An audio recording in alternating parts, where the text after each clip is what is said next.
Hey everyone, welcome back to Brewbound Frontlines, our weekly live stream series of conversations with brewery owners and executives on the ways they're adjusting their businesses during the COVID-19 pandemic.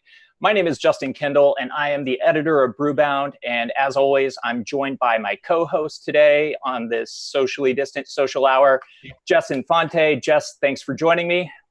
Thanks for having me, Justin. How are you? I'm as well as one can be for being awake since 3:30 a.m. Eastern time. So today we are bringing together the founders of two top 20 craft breweries that have weathered recessions, the craft beer shakeout of the 1990s, and several other challenges along the way to become two of the largest craft companies in the U.S. Joining us today are Dan Kenary, co-founder and CEO of Mass Bay Brewing Company, which includes Harpoon, UFO, Clown Shoes, Arctic Summer Hard Seltzer, and City Roots Cider. Thanks for joining us, Dan. Great to be here. Thank you. We're excited to have you, and we've got another special guest today, Gary Fish, the founder of Deschutes Brewery. Thanks for joining us, Gary. Thanks, Justin. It's great to be here. Thanks to both of you, though, for taking so much time out of your busy schedules to join us. Before we get rolling, we are accepting audience questions, so please text us your questions at 617-336-8560. That's 617-336-8560. I'm sure that's probably flashing on the screen right now. And just a plug for next week's Frontlines.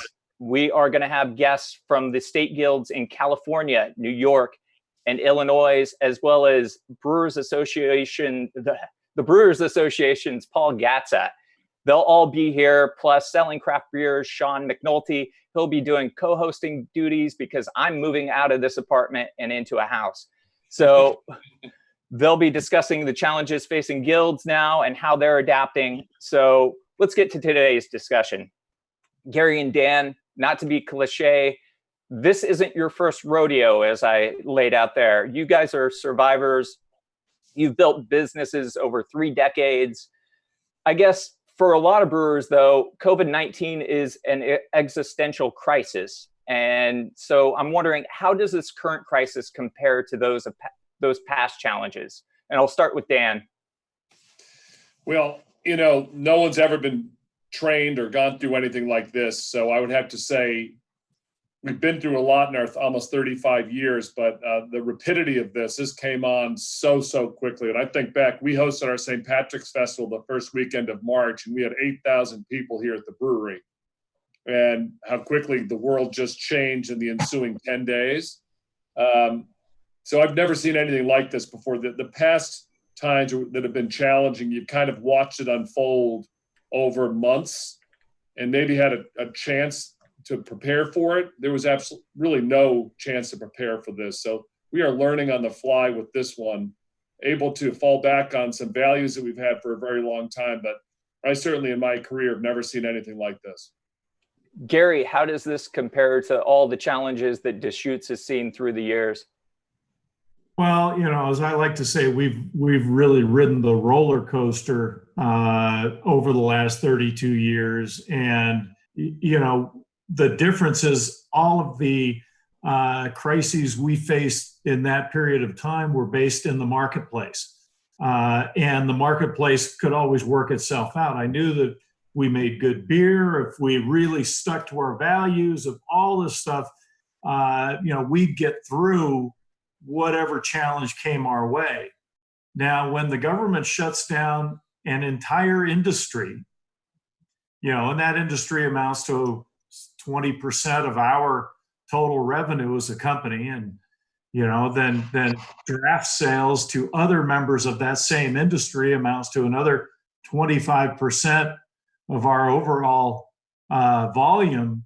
I mean, that's a substantial, as you say, existential crisis that you don't prepare for. I mean, we've been prepared for all manner of crises before, but I don't think anybody could anticipate what this would be like. So you guys are established and you've, like Justin said, built your breweries over 3 decades. For the 5,000 to 6,000 craft breweries that have opened over the last 5 years, they've never seen a challenge like this. And I know we can all agree that well-established breweries have never seen anything like a total and complete shutdown of the on-premise nationwide. But for those brewery owners who are a little bit new and they don't really know anything but good times, how do you each think they should approach this moment? Gary, let's stick with you. Well, I think, if as a small brewer, you've got to figure out how to pivot. If your industry, if your business has been essentially halted by the government, look at what happened in Prohibition. What other products could those breweries produce when they couldn't produce beer? If you're the sum total of your business is a restaurant, essentially a brew pub, where else can you sell beer? Now most places are allowing curbside service. People are selling takeout food. What are the ways that you can generate revenue to survive until we get to the other end of this thing? I think that's really what you want. People are producing hand sanitizer. They're, producing other non-alcoholic beverages. They're trying to get into, I've got a friend that owns a large mobile canning business, and they're going crazy with business volume because of all the new calls they're getting from small breweries trying to find any way to get their product to market. And I think that's really the order of the day right now. Dan, what do you think? Any other thoughts to build on what breweries can do right now? Take advantage of your size. If you're small, you should typically be more agile and able to pivot, as Gary says, a little bit more easily potentially than some larger companies. I would make the tough decisions as quickly as I could. Hope is not a strategy. It never is. So to hang your hat on, well, gee, if we open by May 15th, I'm going to be okay. Or if they open by June 1st, I'm going to be okay. I would rather, and I would advise, make decisions as if this thing is not reopening until July 1st, and then it's going to be 25% of normal for a couple of months. It's always easier to kind of add back than it is to kind of just keep cutting and keep cutting and keep cutting, where you lose credibility, your people lose faith in you. So face the reality, assume this is going to be bad, make those tough decisions, and then, as Gary said, take advantage of any opportunity that you can. I mean, we certainly, in our history, have done things, back in the day to try to survive, to get to where we are now. And again, we didn't face anything quite like this, but I think most businesses have stories of where they had to dig down deep and become very, very creative to get through challenging times. I'm not sure there's been a moment, though, where an entire country had to dig down deep. Every industry had to dig down deep to figure out how they're going to survive. And I guess jumping off of that, we've seen some fairly dire predictions on the future of many craft brewing companies through surveys conducted by guilds, by the Brewers Association. Some of those surveys point to half, maybe 60% of companies closing. That's pretty substantial in an industry that's grown to, I think it was 8,275 breweries. But I'm wondering, for you two, what will be the canary in the coal mine moment for you both? And I'll start with Gary. What's the big red flag of trouble that you would point to? Well, in our earlier conversation, Justin, I made mention of the fact that I don't think we've really hit the toughest part of this challenge yet. And, all we've dealt with so far is really the healthcare part of the crisis. We haven't really seen what the economic component of this crisis is going to be. Yeah, the government has thrown a bunch of money at the marketplace, and that's good. But at the end of the day, if, as you say, and I've read a variety of things, that 24 to 60% of all small businesses will fail to succeed after this is all over. I think that's going to be a real big problem as those people hit the unemployment rolls, as their loans default and hit the banks. I made mention earlier, 2008, there weren't very many people that knew anything about Lehman Brothers or had anything to do with that company. But the failure of Lehman Brothers ended up having a profound effect on a lot of people's lives. in the ensuing months after that closure. So I think, we've got to be very careful about what we term as the end of the crisis. When they sound the all clear and we can go back to our normal lives, I don't think there's going to be anything normal about it. I don't think that we're going to get to normalcy until we've got a vaccine. And that, as experts have said, are 12, could be 18 months, could be who knows when. I mean, that's just projections. That's an interesting proposition, because if they came out today and said, okay, we have the cure, how long would it take before you think that you and I could have it in our hands so that we could make use of that? Well, you're Gary Fish. You're going to get it before me. I'm not.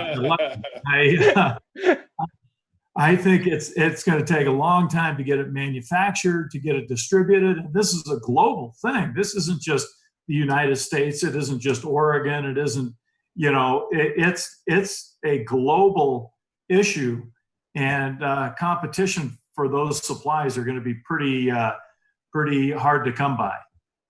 Dan, I'd ask you the same question. What do you think is going to be the biggest red flag where that, shit's really hitting the fan, for lack of better terms? Well, I think, as Gary said, we've been in the medical part. The economic impact of this is just going to be increasing as each week goes on. I'm probably not quite as pessimistic as you both seem to be about what the next year is going to look like. I actually think the more data that we have, I think the more it's going to show that we can actually find a way to coexist somehow with not quite the amount of damage that's happened so far, but we'll see. I'm not a scientist, clearly. I think, you're hearing situations like, especially up in Vermont, for example, a lot of small breweries are seeing their can costs be increased by 25% in the face of this thing.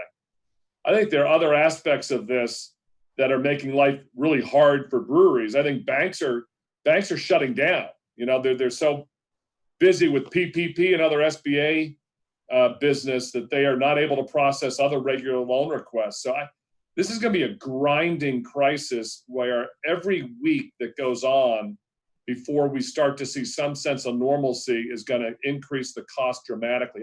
Take draft beer that's sitting in cellars at on-premise locations around the country.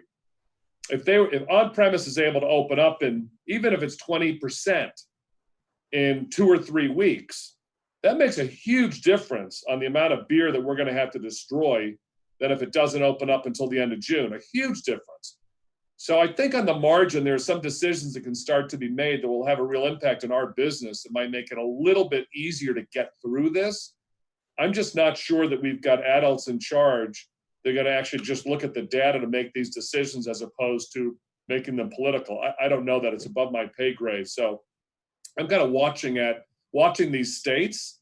I'm watching these countries, whether it's South Korea, Sweden, Denmark, Germany, taking very different paths, and hopefully and hoping again that people across the US are learning from what other people are doing to try to not necessarily have a one size fits all, but do this in an intelligent way that minimizes the damage to the economy in the long run. I'm all in favor of public health and safety, absolutely. But we can do this in intelligent ways that try to take into account the real human cost on the economy, which will drive up suicide rates and other public health issues as well. So it's a holistic, intelligent, data-driven approach on my side that I hope takes part. I'm not sure it's going to happen or not. Definitely a complicated problem that is going to require a very complex answer that I don't think any of us have the ability to come up with. Right. We're starting to get some audience questions, so just going to plug the audience question line. If you want to ask a question, shoot a text to 617-336-8560. And a question that we just got coming from somebody watching is, due to this unprecedented situation, what do you anticipate as far as the size of your sales team moving forward? Will it be the same? Will there be a slight downsize or a significant change? What do you think, Gary? The size of our sales team? Mm-hmm. We've laid off right about 350 people. I mean, we had some pretty gut-wrenching decisions to make. Most of those were food and beverage employees And, we have 2 fairly good sized pubs and 2 tasting rooms. Those basically, the volume levels of those businesses went to 0. We've laid off production people, administration people. We laid off about 60% of our sales force. And we're basically retooling and re-engineering and rethinking what we expect out of that group. The rallying cry for our remaining sales team has been, bringing those people back.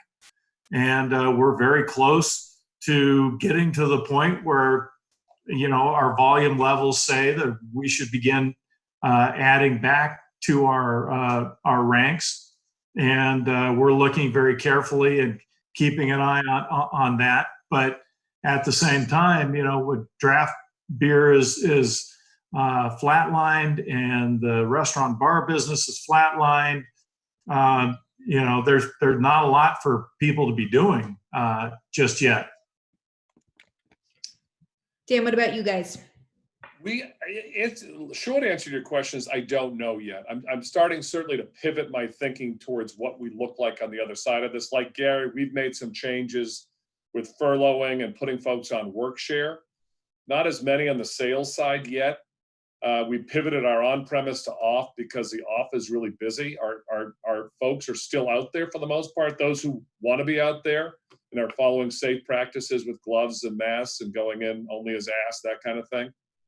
I don't know. I mean, what interesting, and Gary, I don't know if you've probably seen the same thing, but our off-premise business in New England is up. It's up a decent amount, which is great.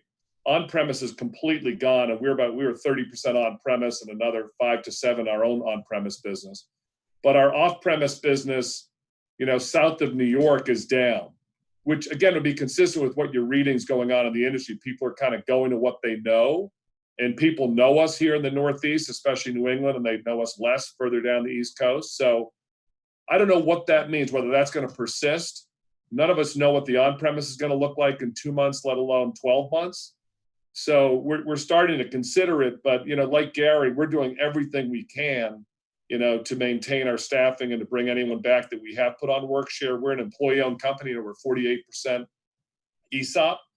So we're all employee owners here, and Deschutes, same thing as an ESOP company. So you kind of have a different view potentially of it when you're dealing with your fellow employee owners, that we are all in this together, and we're going to kind of figure a way out through it. We've taken pay cuts, almost all of us. And so to try to, again, bring as many of us through this thing to the other side as we can. But I don't know structurally exactly what we're going to look like, because I don't know what the new normal is going to be yet. Dan, you mentioned that you're both, Harpoon and Deschutes, you guys are both ESOPs.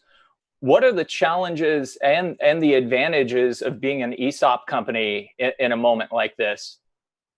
Well, we were a leveraged ESOP, so we had to borrow money from banks 5 years, almost 6 years ago, to become employee owned. That would be the downside, in my opinion. We had to do that because my partner who was leaving wanted to be paid out.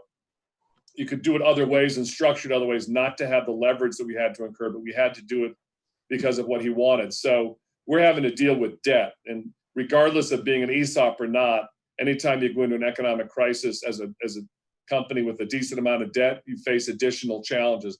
It has a great tendency to make us focus a great deal, which is probably a good thing. But in my mind, it's so outweighed by the cultural benefits of being an employee-owned company. And this is not something, you can turn on going into a crisis.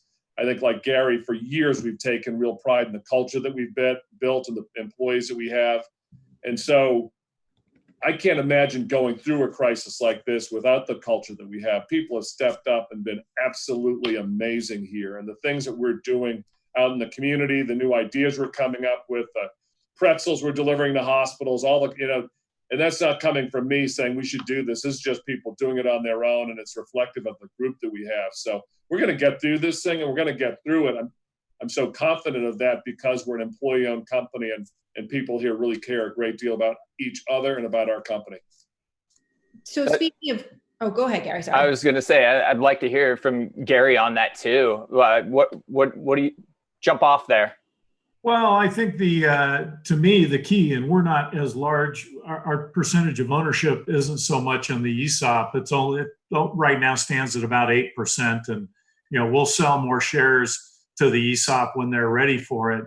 But the real key for us has been the transparency we were basically an open book company before we became an ESOP, but the transparency that an ESOP develops has really been a powerful tool for us because, everybody can see the same set of financials and understand kind of the grave nature of this particular crisis.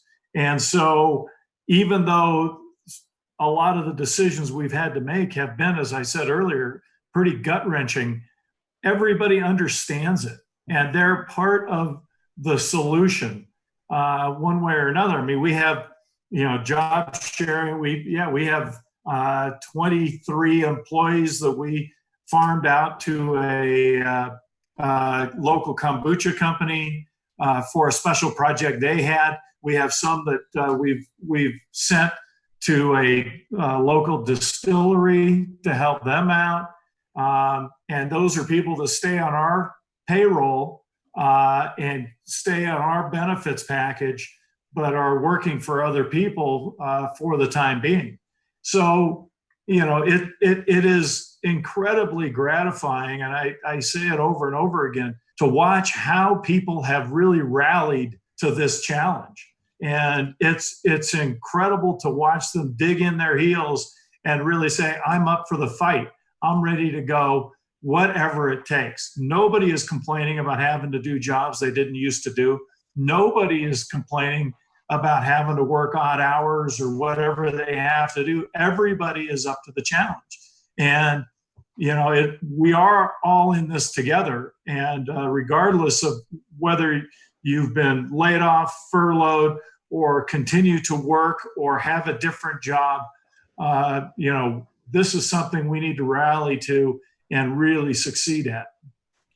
I guess I'd add, Gary, the only downside so far with employees changing jobs for us is Al Marzi, our 30-year chief brewing officer, has been down on the floor this week trying to help out and work. And I'm kind of getting a lot of complaints from other people that he's really kind of screwing things up and in people's way. Just give him a push broom.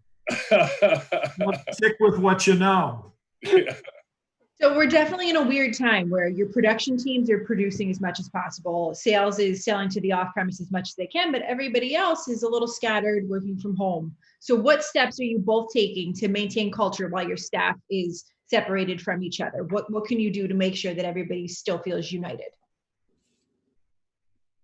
I've been doing a regular series of, I call them DVDs, Dan's Virus Download. It started like 5 or 6 weeks ago, and regular communication on email. Then it became Zoom meetings. We're doing kind of a weekly, we call fireside chat, where we just kind of get together and I kind of talk about stuff with the company, bring some people in and talk about. Then we have a Zoom happy hour with everybody. In addition to that, we're doing regular kind of Zoom meetings with kind of key managers across the company, many of whom are working from home. And one thing I found effective is really to inquire after everybody about how they are dealing with this unusual situation. We have 4 kids, but they're all in their 20s. And so we're not dealing with this homeschooling situation. I really feel for people who are at home in tight quarters, maybe with kids home all day and spouses or other. This is a very, very stressful time. I have a wife, my wife is in mental health. And so I'm aware of it from her as well. It's a time to show great empathy and support and concern and really talking about how this is new for all of us, from the CEO on down to everybody else at the company. We've never dealt with anything like this. As Gary said, we're in this together. We're going to get through it together. It's over communicating and it's relying on those values that have gotten us where we are today. Gary, how about you guys? I know you mentioned virtual happy hours. Yeah, virtual happy hours. We're doing town halls where people can ask questions and get in the latest up-to-date information. And we're really finding out that one of the challenges that we're, as I said, we're a ESOP and an open book company, and our financial forecasts literally are changing not just month to month, not just week to week, not even day to day, sometimes hour to hour. And that's hard for people to keep up with. So being able to keep them informed, allowing them to ask questions in open forum. We use Microsoft Teams, but just like Zoom, we were talking before we started the show today about what a different crisis this would be if we went through this just a year ago, before all of this new technology had really evolved to the point that it has. The ability to video conference, and I'm on 4, maybe more video conferences every single day. We have an all sales team meeting every single morning. We have a meeting with our senior management team every single afternoon. We have meetings upon meetings, and the ability to video conference really helps reestablish that human contact, which I think we all miss a great deal. Gary, you sort of mentioned it as far as, the ability to forecast and how that's almost thrown out the window at this point. So how are you guys looking at your businesses long-term at this point? And I guess another question off of that would be, are you guys able to innovate in the way that you would like to at this moment? Or is the focus totally on, we got to focus on the core and just keep pushing that? And I'll start with Dan. Two questions there. So, innovation is tough. We're still able to, we got a lot of stuff in the pipeline, but the challenge is that people in the trade don't want new right now. They want what they know and what they're comfortable with. It's not like folks are going into the off-premise and spending 20 minutes in front of the craft beer cooler anymore. They're just not. They're in and out because they want to be safe. They're uncomfortable in their mask. If they're me, their glasses are fogging up and it's a complete pain in the ass.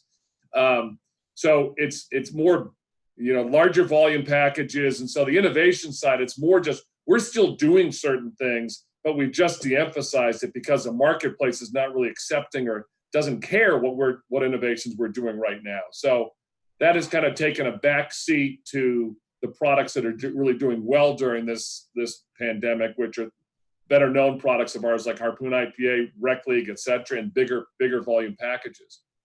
Forecasting, I think we were talking about this yesterday. For us, our longest term planning horizon is like 18 months max. So if you're talking about 5-year strategic plans, anything else, it's kind of ridiculous. And even 18 months is crazy because I have no idea what the third quarter is going to look like. That's what we were talking about earlier about staffing. It so much depends on what this, the reopening looks like and how quickly people decide to re-engage or not. We're planning for the on-premise to come back, but to come back very slowly. And so if our on-premise business is 20% of normal in the third quarter, maybe it's 40% in the fourth quarter, what does that look like for our business? And then what do we model out from that in 2021? So that's the kind of planning that we're trying to do. We've been dealing with a number of kind of more short-term issues like getting the PPP filing done. We had to get a bank amendment because I said we're a levered company, a bank amendment to defer principal interest for a few months. We've been dealing with those kind of short-term or on-fire issues. They're done now, and I think we're going to start pivoting more towards that, attempting to model out the rest of the year and start to make some plans based on those models. One of the things that Deschutes was launched earlier in the year was a big bet, Modified Theory, an FMB that plays like a cocktail. How do you approach that brand now after that launch? How difficult, I guess, is it to, push something new when the chairs get pulled out from under you? Yeah, I think that particular example is just bad timing. Bad luck, call it whatever you want. But we've got some of that out in the market. We've got more in our warehouse. We've got more in tanks. And we don't know what's going to happen with all of that. But we know that our launch didn't go the way we would have liked to see it go. We will probably come back and revisit that opportunity at a later time. We don't know when that is. But really, and to address the questions before, I think,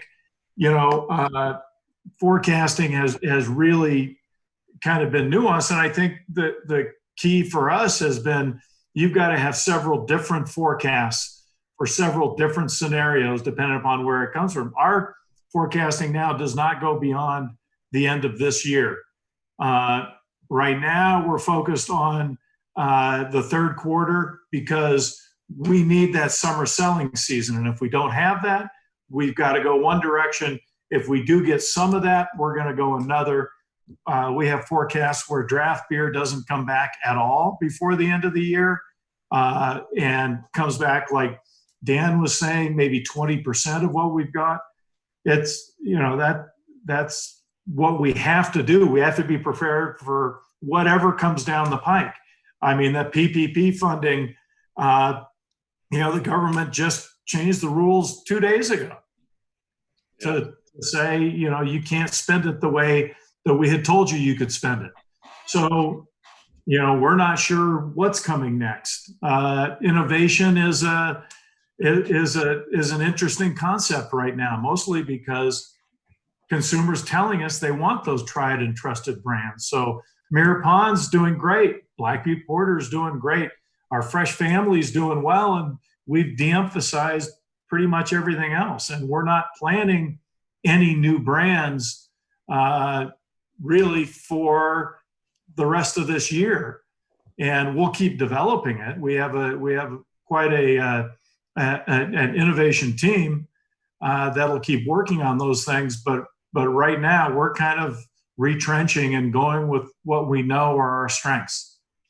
It was interesting timing, Gary. You probably, we had a bunch of new things coming down. A lot of us introduced new products in the spring to coincide with resets and chain stores, and those are February to April, and they just didn't take place, or they're being delayed. And so this came at a very frustrating time for anyone introducing a lot of new products. The timing of this was tough, let alone now heading into the big summer selling season. Absolutely. So speaking of new products, I've spent time in both of your tap rooms, and I know those are great venues to be able to test new products and get real-time consumer feedback. So we're missing 2 months at least of that. And if you're planning a new product for next year, you probably should have started planning now. So how are you informing new product development for whenever we do want to get back into innovation pipelines? Do you think we're going to see a bunch of untested styles and flavors rolling out next year? Well, you're not going to see that from us. Well, I think, we opened our beer hall in 2013, right? We were around for more than two and a half decades before that. And we kind of figured out ways to test product. Back in the early days, it was 3 of us or 4 of us that made those decisions. And we're probably getting back to our roots, and that it's a handful of people that are kind of testing beers. But we have ways to get about doing that. We're a big enough company that you have enough people and friends and family you can have test things. But because we haven't, it's not like we're not planning for 2021. And so we've had some products in the pipelines that we're pretty confident about, but who knows what the world's going to look like then. Right. So one of the things that we've really kind of learned in marketing over the past few years is that millennials and now Gen Z now that they're of legal drinking age really value experiences almost more than anything else. And I know Harpoon has a really, really strong history of hosting events and races and all sorts of things. What are these events going to look like in the future, and how are you pivoting to be able to give people that in-person experience with your brands when they can't come see you?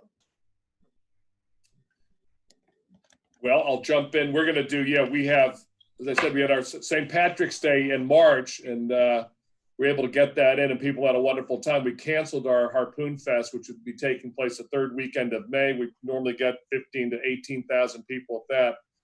But we are, on the Sunday of that weekend, we host our 5 miler to raise money for ALS research, and we've 5,000 runners, and it sells out in under 90 minutes. This year, we decided to make that race virtual.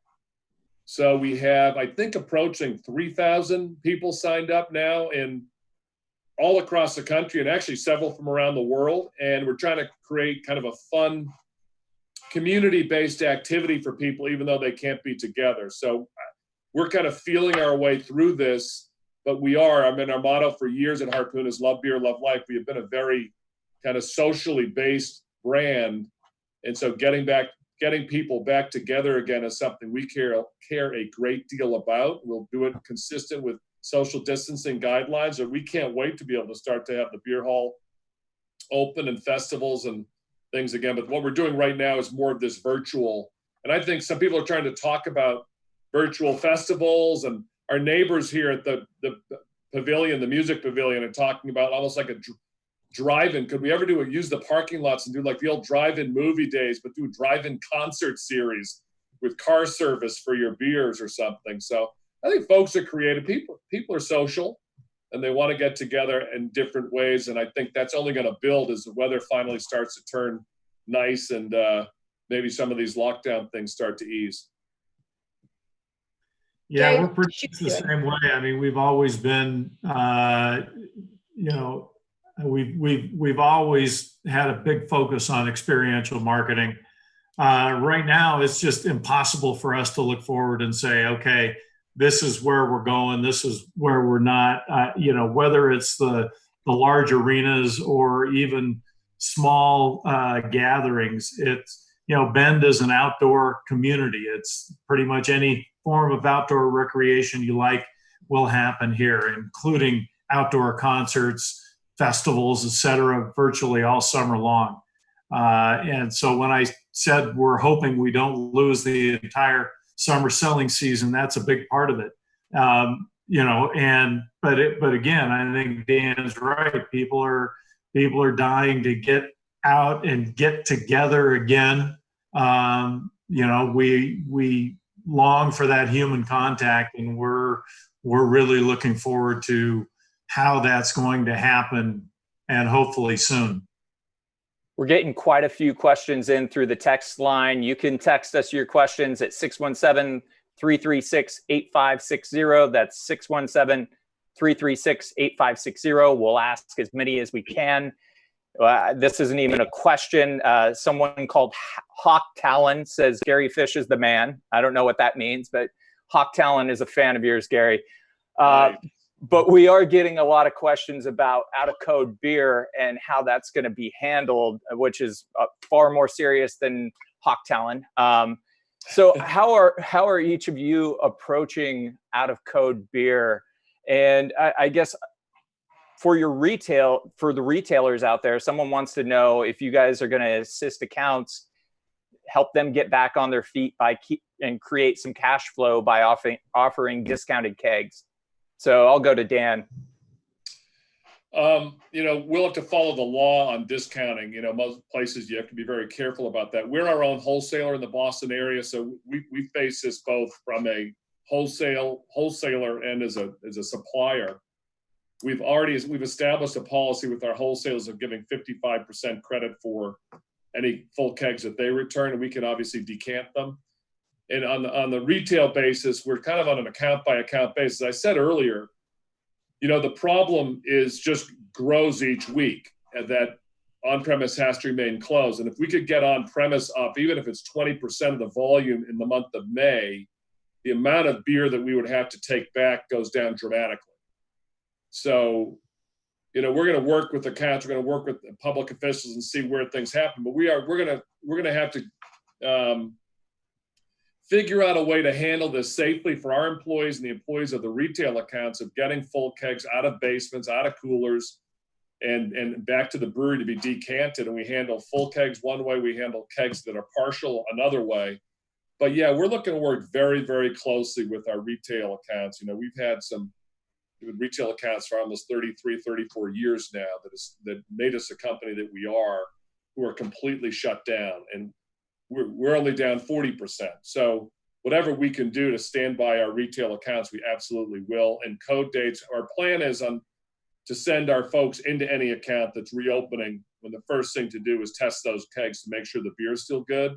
And if it's not, we're going to swap it out. So as I said, my goal is to get places back open so that people start drinking this beer rather than us having to haul up 150 pounds and bring it back to the brewery, but we'll see. Gary, what's Deschutes doing to limit its on-premise draft exposure? And what would you advise smaller breweries to do? Well, I mean, it becomes a very large and very complex issue, and the legal aspect of it, as Dan was mentioning, is one component of it. You know, the pure cost. We haven't announced anything. We're studying this very, very carefully, and we know that we're going to need to work with our wholesalers and potentially even our retailers. One of the larger issues that we think exists out there is there are a whole bunch of small retail accounts that just turned their taps off and locked the door and left. And, you know, that beer is still sitting in those plastic beer lines. You know, we think there's a substantial issue that's going to be out there. We'd like to be part of that solution. We're talking about all manner of things, but as Dan said, a great deal about how this situation works itself out is going to be when it works itself out. He's absolutely right. You know, we've had our QA team examine all of our code dates. Some can be extended, some cannot. You know, we're right now just trying to keep one foot in front of the other, knowing that this is going to be a substantial issue for the entire industry, not just us. As far as small breweries go, you know, to a large extent, they've got a much smaller issue because they probably know where all of their kegs are. They have a handful of accounts or maybe more, but you know, they're going to have to address it just like everybody else is. And you know, I think the last chapter has not yet been written on how this issue is going to work itself out. Dan, we've seen. Let me ask you all a question. Are you guys aware in any parts of the country where there's been an active program? And I know we've given growlers out, et cetera, to try to encourage accounts to start selling beer to go if they can. Because again, anything that can whittle this down over time helps everybody involved. The worst possible outcome here is that we have to send people into cellars of accounts and haul out full kegs, bring them back to the brewery and dump them. And I'm just, you know, there is a potential solution here if we can get containers out to people and on-premise accounts open and are willing to kind of engage in trying to sell draft beer directly to consumers. Is that happening anywhere that any of you know to any significant degree? I think I'd throw that out to the text line. You know, I haven't heard very much of anything in that regard. Have you, Jess? Massachusetts was the one state that I did notice specifically allowed for beer to be sold not in original containers. I know Mass was a little delayed in allowing bars and restaurants to sell alcohol to go, which is the problem. They were about 4 weeks behind everyone else. I know New York, New Jersey, Connecticut allowed beer and wine sales to go basically as soon as the shutdown started, like mid-March. So I think in Oregon, they relaxed those restrictions on certain licenses as well. I tell you, if the BA or someone or state guilds could get behind this, get there with the supplier of growlers and say, put the guild label on them and get these out to retailers and say, hey, the next weekend is go to your local bar and buy a bunch of growlers. My gosh, you could help us solve this problem. Dan, that's an excellent plug for next week's Brewbound Frontlines panel where we have guild directors on. So we are getting a note from our technical director, Joshua, who's out in San Diego, saying accounts are selling beers and cocktails to go in various containers. So California, that's a great market to be doing things like that. Yeah.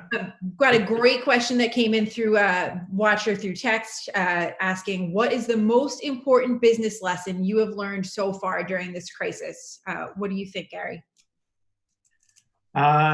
I think it's a classic lesson, but it's move fast, move early, and go farther than you think you need to. How about you, Dan? Yeah, Gary, absolutely. If we hadn't moved as quickly as we did 5 or so weeks ago, we'd be in a much more difficult situation than we are right now. Instead of being able to kind of pivot and try to plan for the future, we'd still be digging ourselves out of real problems.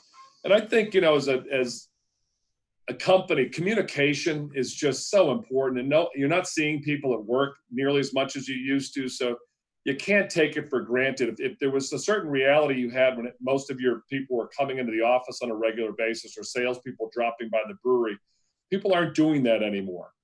So I think communication has never been more important, and hopefully you have a culture that you've built up over time, because if you don't, if you were to ask me who I think is going to make it through this and who not, you can look at financial statements and see what condition people are, and that's one aspect of it.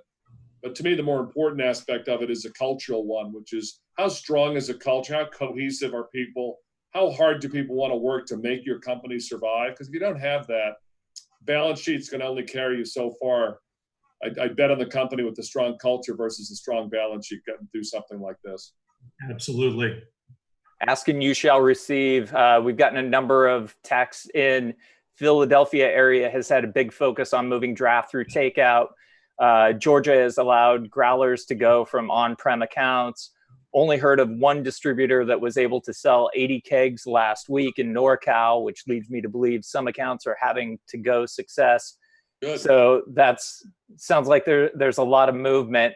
I want to ask you guys about the long-term implications of what we're seeing here, because you guys have been through everything. You've taken advantage of some of the opportunities that have been presented to you. Dan, in particular, Harpoon acquired Catamounts production facility for pennies on the dollar was it 2000, I believe? Yep, 2000. So not to be glib, but, how can brewery owners take advantage of this moment and the opportunities that present themselves?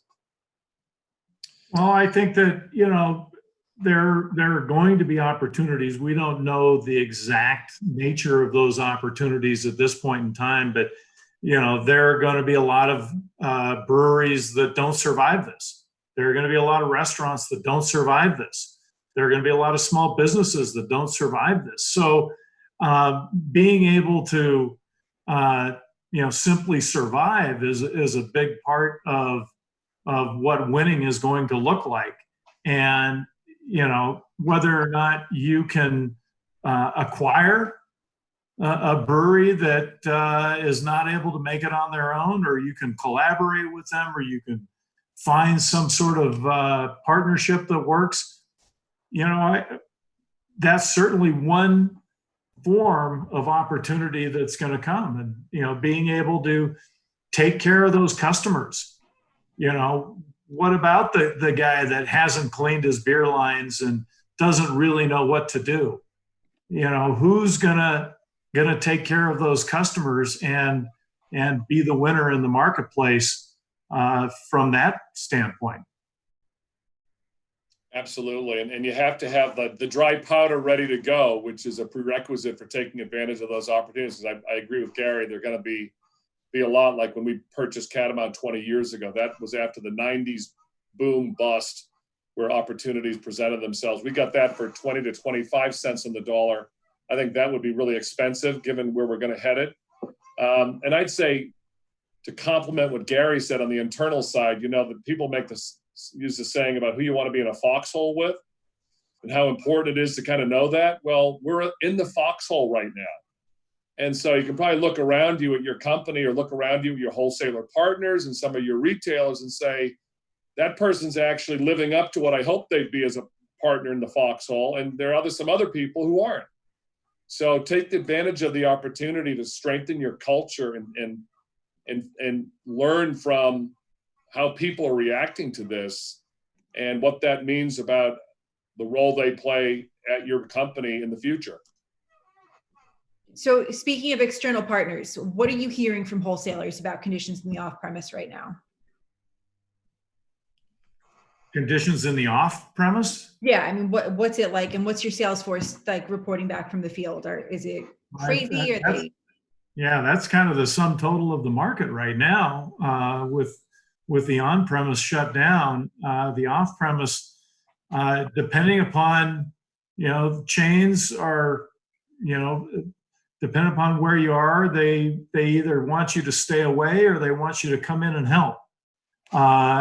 They're scrambling because beer is not the only product category they have that is experiencing this pantry loading phenomenon, where people are buying large quantities of groceries to stock up on.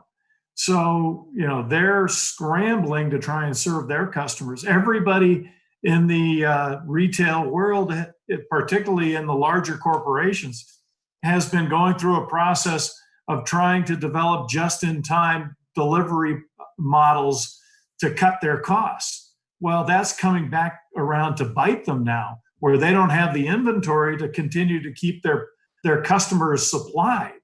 So, there's a lot of really interesting things that are coming out of it. We were just laughing. A friend sent me a report of, grocery store items and what's selling and what's not. And, you can imagine all the food categories are doing well, alcohol's doing well, all those kinds of things. Deodorant, interestingly enough, is way down. So that tells you how people are looking at their self-quarantine. Well, that's good. It's interesting in talking to wholesalers. We have several of our wholesaler partners whose actually revenues are up, because they weren't enough, they didn't have enough on premise, and their off premise is up significantly. So it's more than made up for it. And then I had a conversation yesterday with our wholesaler in New York, whose business is down dramatically. And, my heart goes out to him. He's scrapped and built that business over years. He's a small guy fighting big companies and in a real dogfight down there at the epicenter of this thing. So, but the on-premise, the other thing we're hearing is, we're not completely a chain state here in Massachusetts. A lot of smaller independents. The large stores are doing very, very well. The small stores are not. The smaller, tighter spaces, the neighborhood stores, people aren't going out and grabbing a six-pack. They want to go grab a case or two with nice, big, wide aisles. So we have some of our smaller stores who are even in the off-premise who are closing Monday through Wednesday or are really facing some challenges like we are, and certainly not as bad as the on-premise, but facing some real challenges. We've seen another of the long-term implications that I want to touch on real quick is we've seen a lot of investment come into the industry through venture capital and private equity in recent years. And you guys went the ESOP route. I wonder how do you see this changing in the coming years? And I'll start with Dan. Yeah, and those of us like Gary, we've been around a long time and seen the industry change in so many ways. And I think the most dramatic change in the last 10 years has been just the piles of money that have come into the industry. Fundraising has just not been a challenge for people. It's been really easy money. And I don't think that's ever a good thing long term, not only for a company, but for the industry, because, this is a great industry, but it's a hard business. And I think people that have come into it in the last 5 to 7 years think it's probably a pretty easy business, because if you're new and you're local, you've been growing. And now all of a sudden, the world has changed. And we've never faced anything like this. And I'm not wishing any of this on any of us. But, over our almost 35 years, we have faced plenty of ups and downs in business and fought our way through them. And I think the easy money spigot is off now. And I think that's actually good for the industry, because I think it'll bring some discipline, and people will have to dig down and will have to figure out how to be agile and focus on making great beer and building their brands. And that takes hard work. And so that, I think, will be a real change. The easy money days I think they were beginning to end anyway. We'd certainly seen signs in the last 18 months that they were coming to an end anyway. But this, I think, will clearly bring these heady days to an end. And there's a lot of pain involved in that, which I don't like. But I think for small brewers, get through this, dig down deep, figure out a way, as Gary said, to get through it, and you will emerge a much, much better company on the other side of this. Gary. Absolutely, yeah. I've said many, many times, that effectively and I think, if I recall, Jim Cook kind of echoed this, the barriers to entry into this industry have come down essentially to zero. Yep. For a small fee, you can fill out a form, and with your homebrew kit, you can be a professional brewer. And, but Jim pointed out that on the other hand, the barriers to exit are exceptionally high, because it's too cheap and too easy to be a part of this industry. And I think Dan's right. I think the idea that you need a crisis every once in a while to kind of clear things out and get a fresh start again. But also then you find out who are the operators that can really sustain themselves through adversity. And 8,500 operating breweries in the United States, I think, is effectively saturation, if not oversaturation, from my perspective. And I think we need to find out who has the ability to survive through these kinds of times. Mm-hmm. All excellent insights. So what business opportunities and benefits do you think will come out of this experience for regional craft breweries like yourselves? That's an audience question. So we got a couple more minutes if anybody out there wants to send another one. There's always hand sanitizer. There is always we're looking at all kinds of things. We're certainly looking at new product innovation differently. And whether it's NA beer, whether it's a FMB/seltzer, kind of like Modified Theory, which we still think has legs, just the timing was bad. We're continuing to look at non-alcoholic beer. We're looking at other NA products, and these were ongoing innovation efforts that were in place before this crisis. Right now, where we're really looking at our business differently is what we really need to do what we do, and how much of the rest is kind of extraneous. And do we need to let some of these other things just kind of fall away because they're really not adding to the value of the business? They're really not. They're creating activity, but they're not creating the real components that drive culture or profitability. Yeah, I think Gary put that really well, focusing on the core. And I think for us, that getting back to that foxhole thing, we want to get through this thing and come out of it on the other side with our key partners, realizing that we were a great partner through a real crisis, whether that's wholesalers or retailers. Say that we are a preferred vendor because of the way that we handled ourselves and the way we handled our relationship during what for many people will be the biggest economic and financial challenge of their lifetime. We've got a few audience questions here, and I want to go as rapid fire as we can through these. I know it's not going to be easy because they're not exactly they're complex questions, but we're going to try and get through some of these. Do you think that we will see the number of draft lines being used in accounts shrink? And I'll just ask Dan and then Gary, and we'll keep going. Yes, I do. Yes. How do you see the role of a supplier sales rep changing? Do you foresee accounts limiting visits by distributor and suppliers? For a short period of time, absolutely.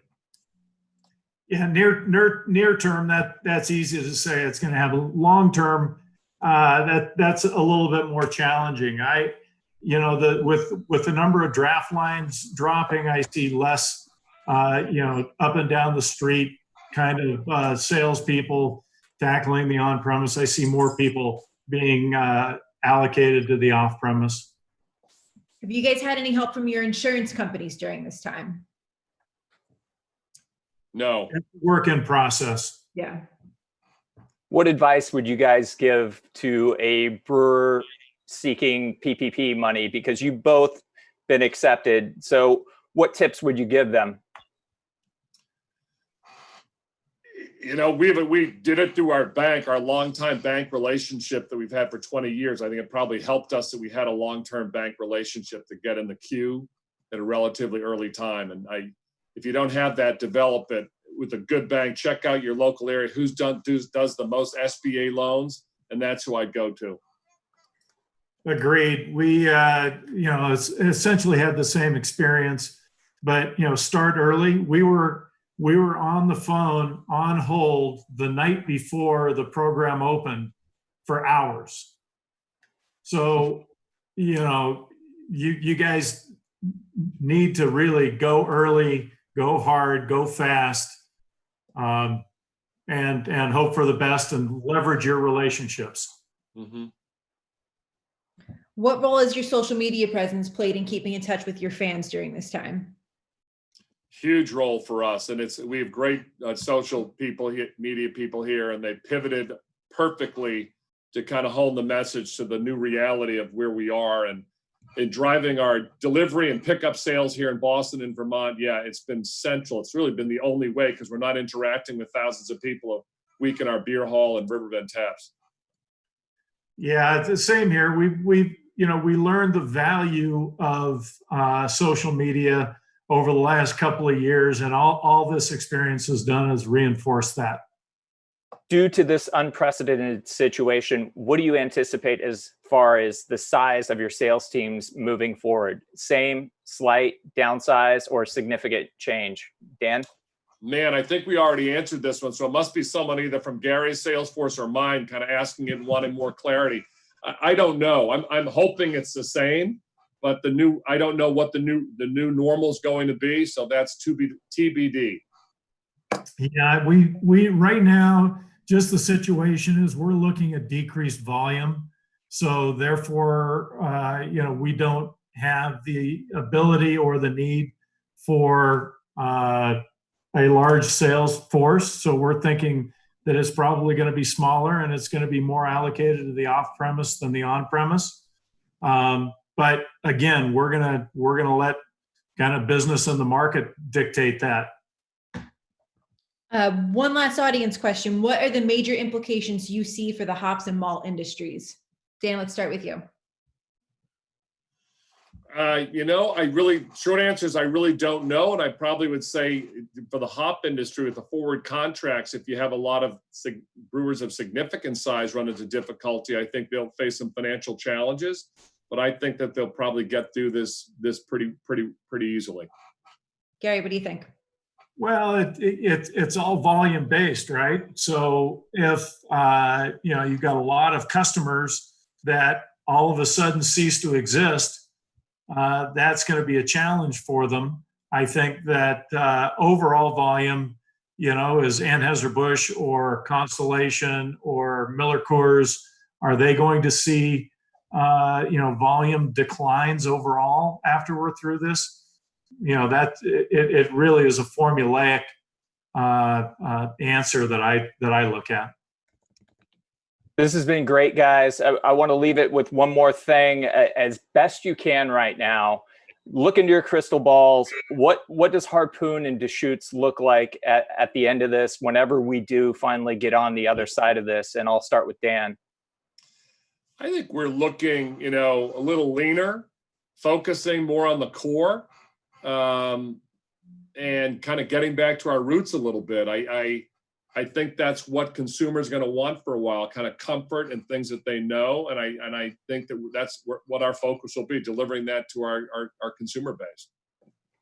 Gary, what's Deschutes going to look like as best you can? I'm hoping it's a little leaner, a little smarter, a little more empathetic.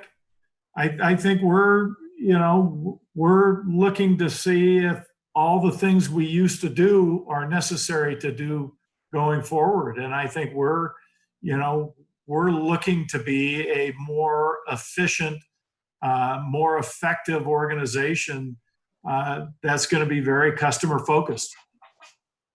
Guys, this has been great. I can't thank you both enough for taking time out of your schedules to do this. I want to thank everybody out there who joined us as well, watched, sent us questions. We're reading them, we're getting them, so we appreciate it. We're doing this every Thursday at 3 p.m. Eastern. Jess, preview next week. And next Thursday, our guests are going to be the executive directors of state guilds from California, New York, Illinois, as well as the Brewers Association's Senior Vice President of the Professional Brewing Division, Paul Gatza. We're going to discuss what brewers in these states are experiencing, how their guilds and the BA are helping in this crazy time. So come back next Thursday at 3. I'll be watching as well, probably. So tune in then, see Jess, see everybody else, and we'll see you then. See you guys. Thank you, guys. Thank you. Stay healthy, everybody.